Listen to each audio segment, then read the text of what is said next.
Welcome to the Communication Diva Podcast, episode 123. Today on the podcast, Jenn interviews Mike Domitrz, a podcaster, entrepreneur, and founder of the globally recognized Date Safe project. The conversation topic is dress codes and corporate cultures, and the role of gender in determining standards. Earlier this year, here in British Columbia, the leader of the Green Party introduced a bill in the provincial legislature that would stop sexist dress codes in the workplace. I've bought as many shares as I could in an unnamed company that is an industry leader in the manufacture of skin waxing products. When the day comes that male executives across the land will be forced to leave their suits at home and show up at the office in short skirts and high heels, I'm gonna be rich, rich, rich.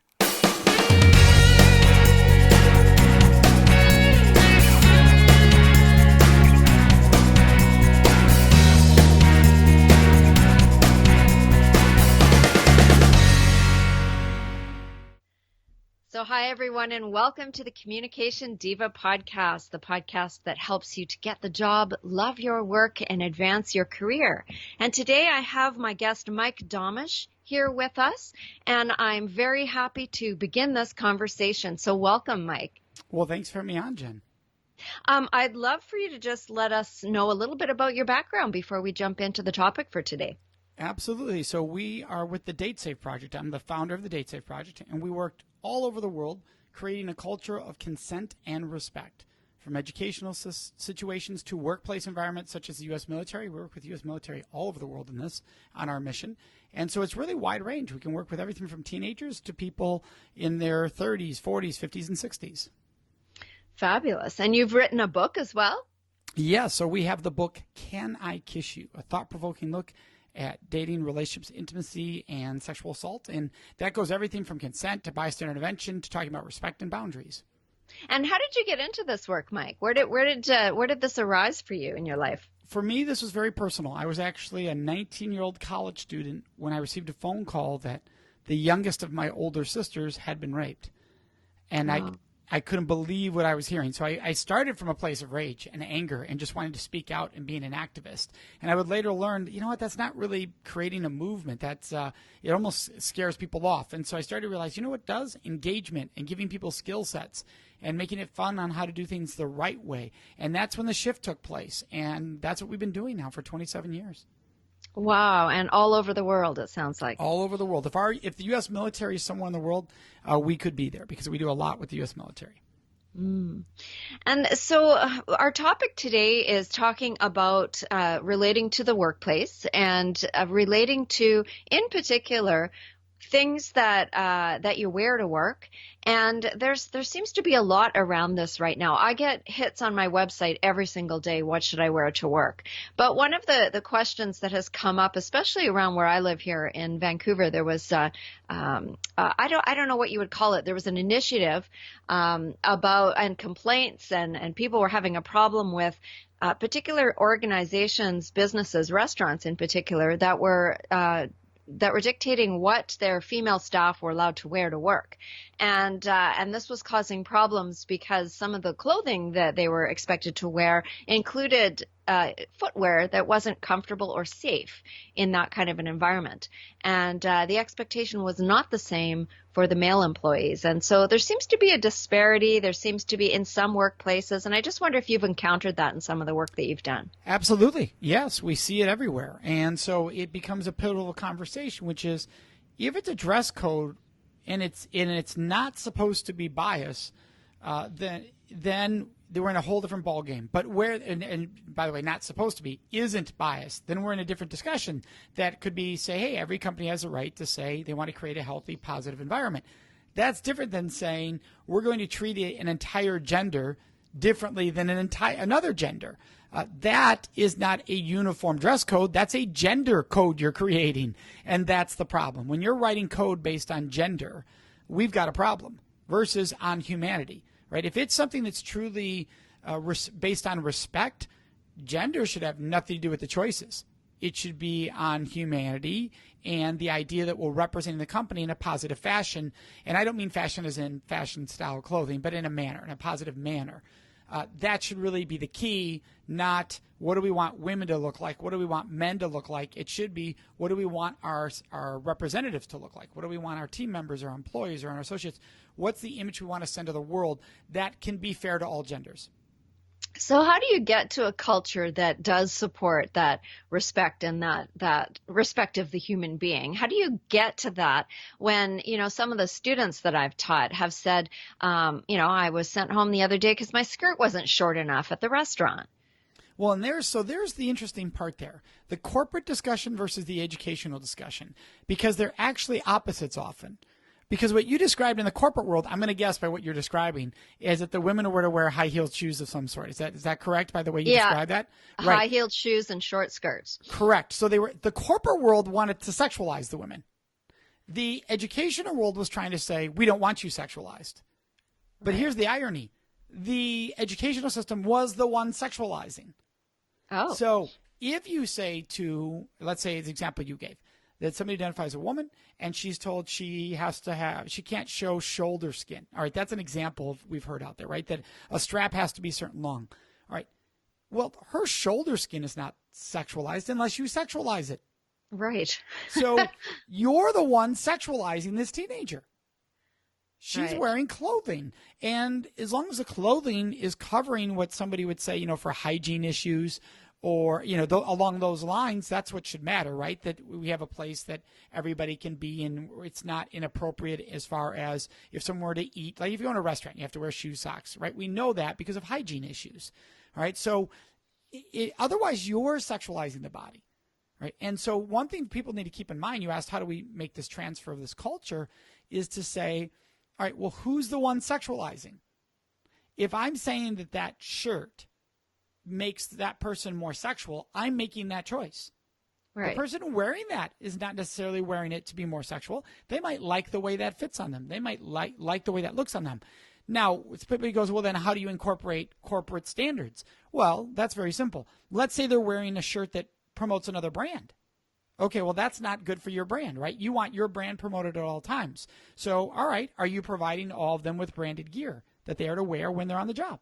If you are, that's a simple solution, right? If everybody's wearing this T-shirt or that polo, think of Apple. You go into an Apple store, you know exactly what everybody's going to be wearing, right? Right. You know the look. And by the way, it's irregardless of gender, right? Mm-hmm. It doesn't matter. So that's a good example of, hey, as a corporation, we want to set a standard that is uniform. That's a great example of where you can do that. It's not gender specific. Now, I don't know the fine tune of Apple's dress code, so they may have areas in there that are not truly inclusive, but I don't know. I'm just basing when you walk into a store and you see that. Versus, we want our women to be in high-heeled and short skirts. Example you're giving earlier. Why? How does that have to do with their ability to do the job? How does that have to do with their ability to feel comfortable in this atmosphere so they can thrive, right? Because you should also be in clothing that allows you to thrive, right? And be who you are in representation of the company. So how does that allow me to do all of that? That would be the better question. Now, if they're honest and they say, oh, well, our reason for doing this is we want to sexualize culture. And we're trying to sexualize the women. Well, that is actually a different animal if they actually own that and say that.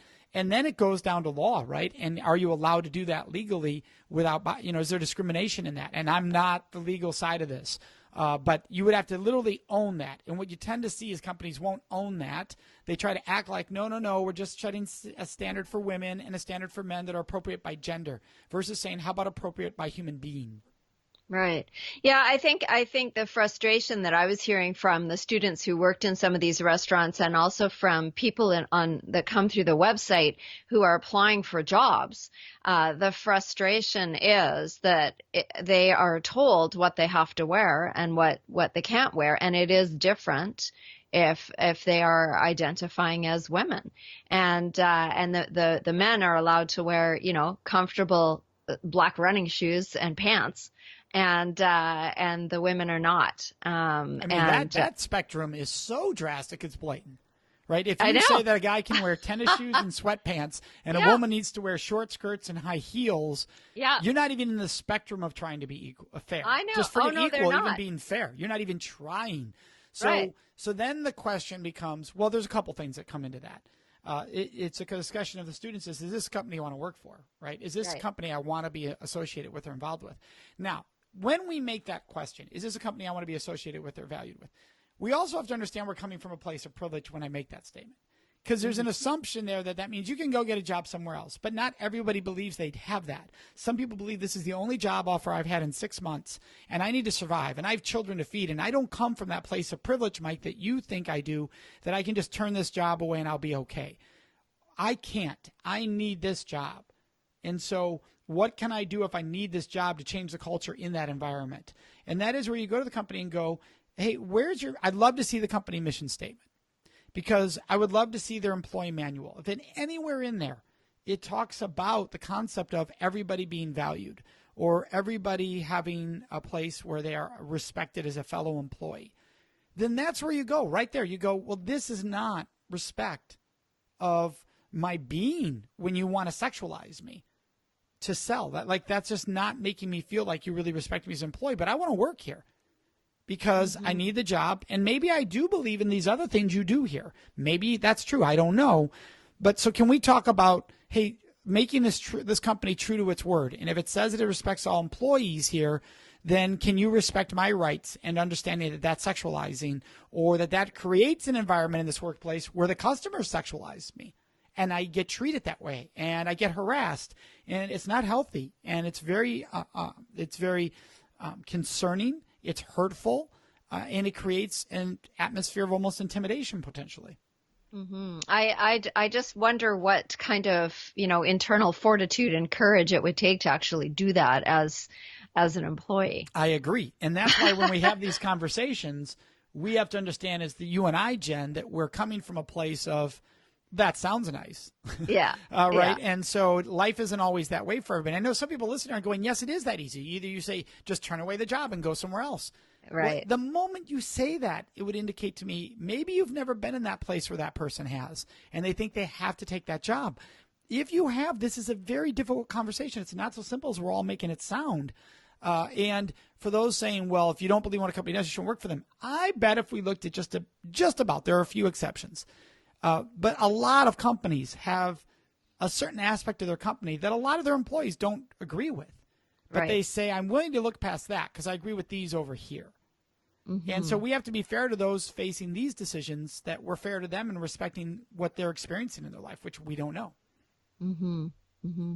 Yeah, it's a difficult situation. And like you say, when I was speaking to some of the people that worked in that particular restaurant, and it's a chain, so there are lots of them around, they work in that particular restaurant. I mean, it is the one job that they've got, and they like their coworkers and they like the actual job itself and they like the restaurant. They just didn't like being told they didn't have enough makeup on or they weren't, dressed like they were going to a club.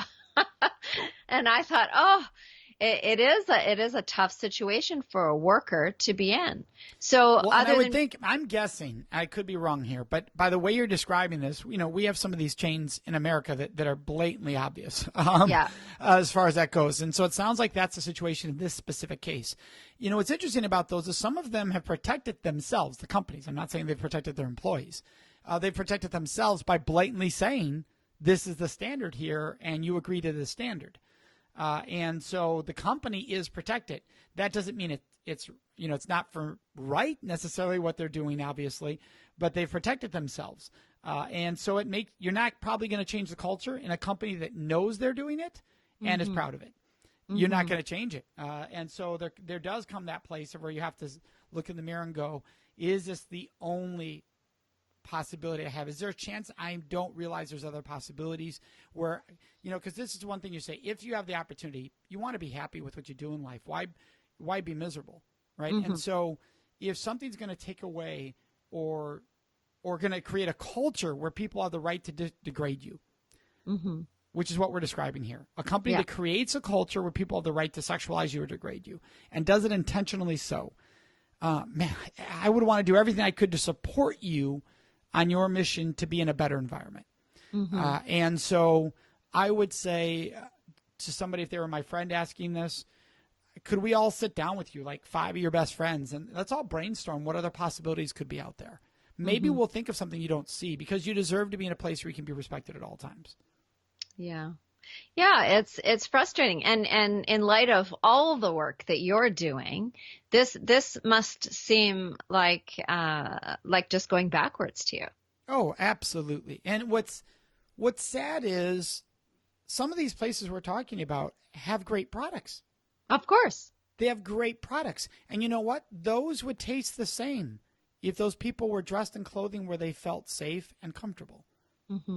And so what's sad is we have, and they have the right to do it in our countries. They have the right to do it. But what's sad is they're intentionally choosing to take an approach that takes advantage of an entire gender, uses power over an entire gender to sell.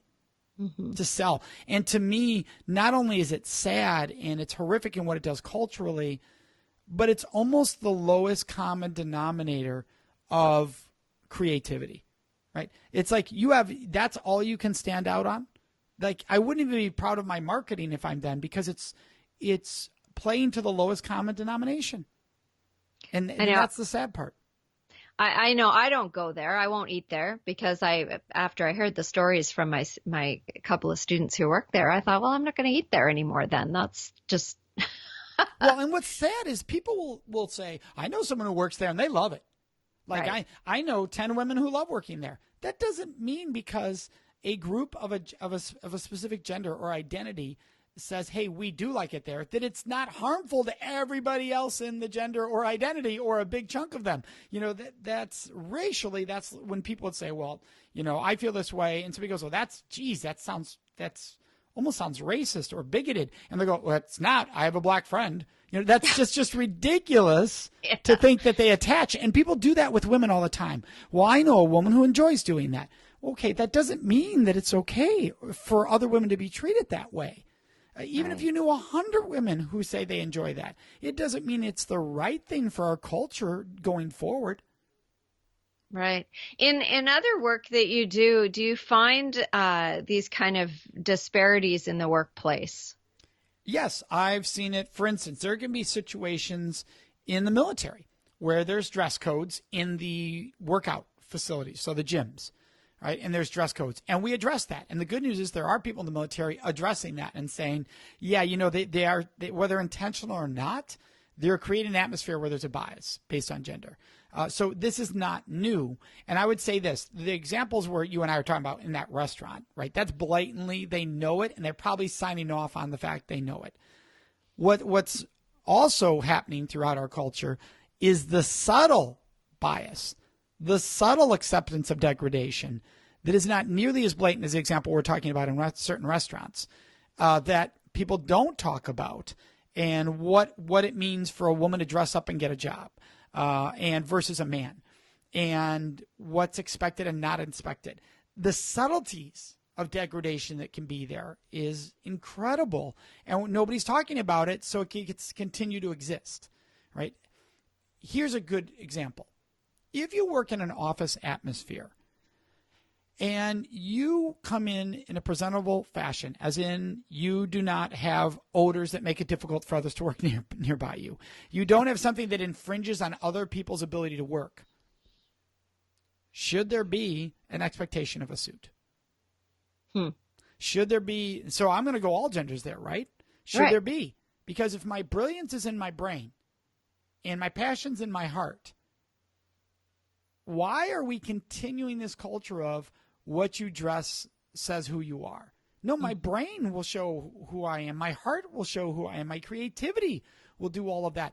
What happened is we have a very old school system that was set up hundreds of years ago that you could tell someone's power by clothing. Everybody knows this, right? Everybody knows that back in the day, somebody's clothing told you their class, right? And so dress to impress. But is that the way we still need to be as human beings, to actually think how I impress you is by my attire? It's from such, once again, we're going to the lowest common denominator instead of high intellectual concept of you're an amazing person. Whether you wear a T-shirt or you wear a suit, your brilliance is incredible. It's really sad. I used to do an experiment where I would send people off to an establishment and they had to wear an outfit. It didn't matter what. And they had to pay attention to how they were treated. And then they had to go back the next day to the very same place dressed differently and see if there was a difference in how they were treated. And then they had to write an essay about it. And they were all amazed at the difference in how they were treated simply by the different pieces of cloth that they put on that day. Yes. And think about how horrible it is that we've taught people to judge based on that. Look, we all judge. We're human beings. We judge. We know that. But how you judge is often taught. And so we've been taught by society that clothing is how you judge. And there's a completely different rule for how it works. So if you take an example, even out of the workplace is an easy example. You're going to go out for the night and you're 22 years old. You're going out to a club, let's just say. There's two completely different standards based on gender. And by the way, there should be more than two. I know some people are going, wait, only two genders? Or no, there should be more than two, but there's two. And here's what people do. People will, one, assume a heteronormative society where everybody assumes everybody's in a heterosexual environment. They'll say, all right, for a woman to get noticed, skin, show skin, right? But then ironically, for a man to get noticed, show money. Right? Yeah. So show money, which might be a suit, which is no skin. It might be a nice, tight-fitting suit. Now, they're both going out with the intention to get attention. They're both going out with the intention to get attention. One gets degraded for the standard society has taught them to follow, and they're following it, they get degraded. The other one's praised all the time for following the standard their gender was taught. I mean, it's such a messed up system. Mm-hmm. Mm-hmm. And are there any inroads? Are there any shining lights or positive changes that you've noticed? Yes, you know what? Ironically, one of the most difficult fields many people speak about publicly for women to get into is the tech world. It can be a very biased, prejudiced as far as gender goes community. Ironically, when it comes to dress code, they're some of the most open-minded, though, right? Their view is we're hiring your brilliance. So, right, I mean, it became famous years ago, whether Google or Apple, you know, whether you could wear tennis shoes in comfort. And they did that years ago saying, hey, we care about the person over the clothing. And that's the inroads. If you're somebody who has a chance to try to change the culture in a work environment, you're listening right now, like you could have that influence, have it. Like make that difference. How about this? How about why does Casual Fridays? Well, you know you do it on purpose. It's to reward your employees, which is a messed up system to say 1 day a week, we will reward you to be comfortable. Instead of saying, and they go, well, what if a client came by and everybody was in jeans? How about saying to your client, hey, we put the quality of our people first, not their attire. So if you come by the office, you might see people in casual attire. It's because we want them to be comfortable, and this is our motto. Does anybody believe that somebody goes to Google or Apple and looks down on that company because everybody's not in a suit? Exactly. Because you understand what the company stands for, and there's value in that. And so that's how you get inroads. There's so many questions I have for you right now. I can't think of which one to ask first. But it is fascinating. I listened to something about the history of advertising recently. I don't know if you're familiar with Terry O'Reilly, but it was a show about the history of advertising called The Age of Persuasion, or Under the Influence is his newest show. And he was talking about how way back when all babies were dressed in white because white was the easiest thing to bleach. And it was only a little while after that they actually dressed girls in blue because blue was a softer color, and boys in pink because pink was a stronger color. And then through an accident of some advertising agency, they got reversed. And now clothing is very gendered from the time people are babies. Yes. Absolutely. And that alone, right? And what's good is more and more people are steering away from that. But still a big chunk is sold that way, without a doubt.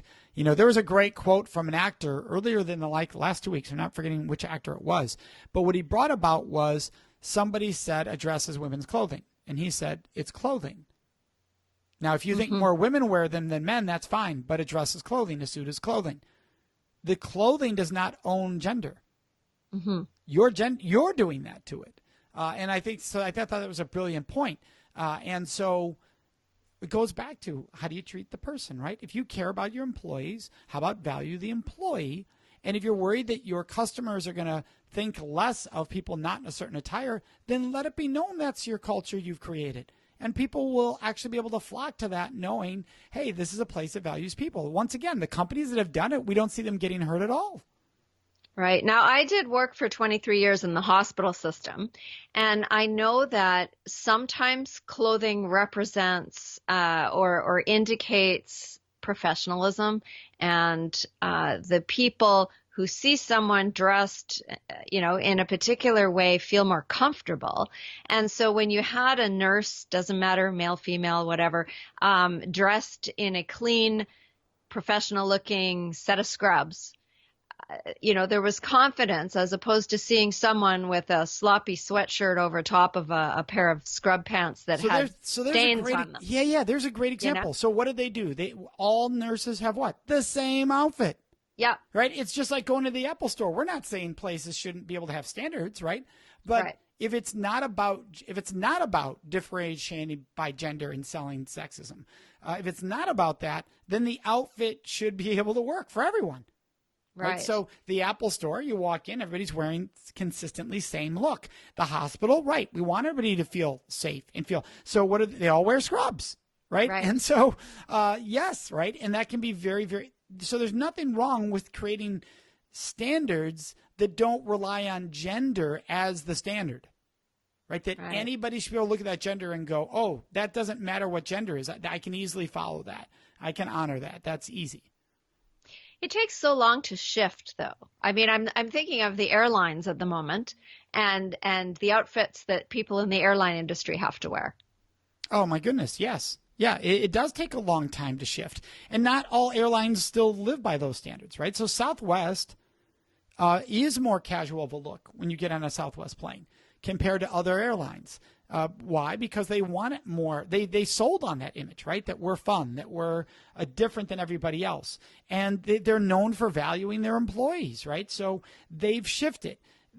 The crazy part of all of this, or maybe a better word is ridiculous part of all this, is this concept that people think their customers are almost so dumb that their customers can't make a decision without these stereotypes applied. It's an insult to us, the consumer, that we won't buy unless you sexualize. It's a complete insult, even though there are many products out there that don't really sexualize and sell huge. Mm-hmm. Mm-hmm. So what advice do you have for people? I mean, we're told, I mean, we're telling people even when we're, dress up for an interview, look presentable. The question I get on my website almost every single day is, what should I wear to work? What should I dress in to give a good impression? So what kind of advice would you give for that? I would say, one, what should I wear to work? That's different than an interview situation, right? So what should I wear to work should be, hey, you know what? I'm going to ask my place of employment. I am at my best in this kind of feel that I have when it looks like I meet the standards, but I don't want to assume I do. Does this sound reasonable? And I will always be, appropriate. In other words, clean and shaven, whatever. And I shouldn't say shaven because that depends on culture too. But that's one thing. Now, what to wear to an interview provides a very interesting concept, because if you're saying, Mike, I don't want to fit the societal norm, but I still want to be hired. Okay. Are you willing to bring it up in the interview? Mm. So if you don't go into the interview wearing what everybody expects you to wear, the suit, whatever it is, right? Are you willing to say, you might notice that I'm not wearing a suit. Here's why. Because I know that you are such a brilliant organization that you don't make that shallow judgment, and you want to meet me for who I am. And this is how I would probably come to work, and that's why I'm dressed this way. Professional, sharp, with the right image, but I might not be in you could have that conversation, but I'll be honest, I'm also not an expert on that exact hiring moment. That's not what I do per se. But I would be saying, how much are you willing to talk about your values, and what you stand for, and why that's going to be an asset to the company? That's an intriguing thought, because I do teach people how to go sit in interviews, and we're always saying, dress professionally, dress for the situation. And, if everyone else is going to be in jeans and a t-shirt, dress a little bit nicer, but you don't have to be in a full-on suit kind of thing. But that would be an interesting experiment to see.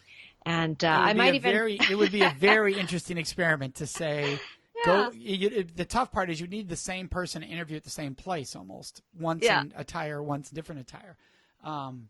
But it would be interesting. Yeah, I do some workshops with students, and we have employers come and sit as a panel after their mock interviews where we ask them a lot of questions, and I might actually put that to them the next time I do that workshop. Well, yeah, here would be a great question. Somebody comes in to interview. They are not dressed like anybody else. Right. And they explain to you why and their values and why they did what they did. Do you remember them more because of that moment of truth and vulnerability over the one who did what everybody does? Exactly. It'd be a powerful question. And you, by doing that, could help shift the corporate mindset. They might sit there and go, wow, I didn't even view it that way, but I did remember them. Exactly. It's such a huge piece of work that you're doing. And coming at it from the different angles, it sounds like. And this was just an extra thing that I decided that I'd pick your brains about. Well, that's the good thing about when you're doing the work focused on respect for all. Just that phrase, respect for all, because we're about consent and respect for all. It applies to everything. Like you can't separate out. Like people go, well, Mike, I see why you work with colleges and the military and schools because they have those problems. And they're in corporate America saying this to me. I'm going, no, really? Because when I walk in your office, I can see complete separation by gender and attire. Mm-hmm. So you told me that those worlds have these issues, but literally your office looks like a setup based on how to treat women and men differently. That'll be interesting to hear what they say. Yes, right? But that's a bias that's out there that these worlds over here need this work, but corporate America doesn't need this work. Of course it does. Look at the evidence we're just proving that as a teacher, it's hard to tell a student don't go and dress up to the tilt because you want them to get the job because we live in a culture that won't give them the job based on their attire. Yeah. Well, and we even label people, when I was working in the hospital, it was, oh, there's the nurse and there's a male nurse. Right. And it was like, wait a minute, it's a nurse. Well, we see that, right. There are people that will say, oh, that's a woman Marine. No, that's a Marine. Yeah. That's a Marine. I get that all the time because in my other half of my life, I'm a clergy member. So, oh, you're a lady minister. And I always say, no, I'm not. I'm a minister. Right. But it's everywhere. And I get the reverse. I get the reverse, which is ridiculous. I get the benefit of, well, isn't it nice you're a guy who cares about this? That's so special as a man you're doing this work, which is ridiculous. Like the fact that that's just ridiculous, but it shows you the bias. That means that if I had walked in that room and identified as a woman, they would have not valued me as much. And they're blatantly saying it to me because you're a guy this really was unique and powerful. What? So the bias was there the moment I walked in the room. Now, as I have to know that privilege when I walk into the room, I have to be aware of that. All right. And so, but we have a lot of culture that just feeds off that. Yeah. There was an article, I can't remember if it was in Forbes or where it was, about a tech person, an IT person. And I don't know if you read this, but accidentally he had gotten the email switched, and the emails he was responding with, the email address he was responding with, belonged to a colleague of his who was female. And all of a sudden, he was discovering that people were being more disrespectful of him, and he was having a problem. And once they realized that they had accidentally switched the outgoing email, they decided to do it for a month and see. And she had the best month that she'd ever had, doing the exact same job, answering exactly the same way, but answering from a male named email address. And he was having the most frustrating month of his life. And they took this experiment to their boss, and nothing happened. And he wrote an article about it because he was so frustrated about it. But it was exactly the same information, exactly the same IT support. They were just, switching roles for a bit. Right. Yeah, it's powerful. And I want to thank you for having this conversation, Jen. Thank you. Absolutely. Well, I would like to ask if you have one more piece of advice, Mike, for the people out there. I would just, for everyone listening right now, think to yourself, in my life, in my family life, my personal life, my professional life, are there places where I engage in, whether intentional or not, where I treat people differently based on gender? And why do I catch myself doing it? Because if you got to know the why. You got to dig sooner or later to the why you do it. Because if you're not understanding the why, you'll just go, oh, there I go again. But if you understand, oh, I did that because I don't want to do that. I don't want that why anymore. You can dig deep and move that why out. And that allows you to be a different person, not just catching yourself, but being a different person in the first place. And I think that's really a gift we can all work on. And that means always, right? So for me, this is an ongoing journey because society's trying to get me to look at it this way. And I can fall into that trap because I'm a human being. So it's imagine this constant ongoing journey of, and it doesn't mean you're weighing heavy with it. It's just, am I aware? Am I being mindful of this so I can get to a better place? Absolutely. Where can people find out more about the work that you do, Mike? They can find me at datesafeproject.org. So think about somebody going on a date. They want to feel safe and they don't want to feel like it's a project. datesafeproject.org. And on social media, facebook.com/datesafe. Twitter is @datesafeproject. Fabulous. Well, thank you so much for taking the time to speak with the Communication Diva audience today. Absolutely. It's my pleasure. Thanks for having me on, Jen.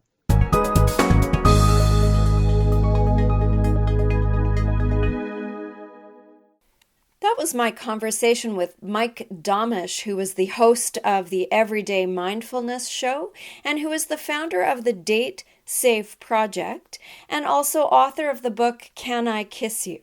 And you can find all of Mike's information through the datesafeproject.org. So I hope you enjoyed that. I know I could have spoken with Mike for another hour, but we didn't have a lot of time. So I'm happy that we got that conversation out, and I'd love to hear your feedback on it. If there is anything you wanted to add to the conversation, come on over to communicationdiva.com, leave a message, leave some feedback through a SpeakPipe, or you can put it in the comments section, and let me know if you've had an experience where you were judged based on the outfit that you wore in your place of employment or maybe somewhere else. It would be interesting to know more stories about what is happening out there, and even good stories if you've got one where you're able to wear whatever you feel comfortable in your place of work and are valued for what you can do and your skills and your mind and your humanity rather than how you dress. This has been a busy week, having had Easter and everything, and so I'm taking a break next week. I will not be putting out a show next week, but we'll be back up and running the week after that. So I hope you have a wonderful week, and if you have missed some of the shows, you can go back all the way through. This is episode 123, so there's lots for you to listen to if you have missed some of these shows. Come on over to iTunes, leave us a review, and until next time, this is Jen Swanson. Thank you very much for listening.